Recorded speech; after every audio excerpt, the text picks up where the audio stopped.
ఈనాం సందర్భంలో మేల్వారం అంటే ఏమిటి?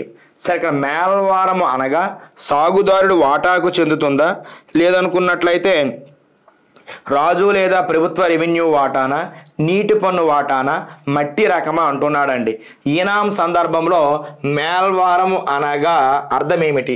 సరే, ఇక్కడ నీటి పన్నుకు సంబంధించి ఇప్పుడే మాట్లాడాం మనం, దశబంధు అని. ఏదండి? దశబంధు అంటున్నాం. అంటే ఆటోమేటిక్గా ఆప్షన్ సి అనేది ఎలిమినేట్ చేయొచ్చు. సో ఇంక మనకి మిగిలినటువంటివి ఏమిటి? సాగుదారుడు వాటా అంటున్నాం. సో సాగుదారుడు వాటాకు సంబంధించి మనం అతనికి ఇచ్చినటువంటి పత్రాలు ఏది?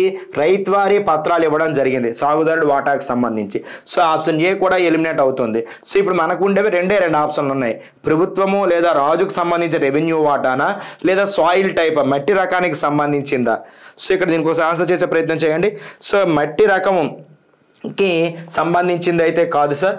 మట్టి రకానికి సంబంధించి అది భూములకి వస్తుంది తప్ప ఈనాం సందర్భంలో మేల్వారం అంటే ఏమిటి అంటే సార్, రాజు లేదా ప్రభుత్వాలకు ఎంత వస్తుందో రెవెన్యూ మొత్తం తెలియజేయడానికి వాడేవాళ్ళు. సో ఆప్షన్ బి అనేది రైట్ ఆన్సర్ అండి. ఏమవుతుంది సార్? ఆప్షన్ బి అనేది రైట్ ఆన్సర్ అవుతుంది.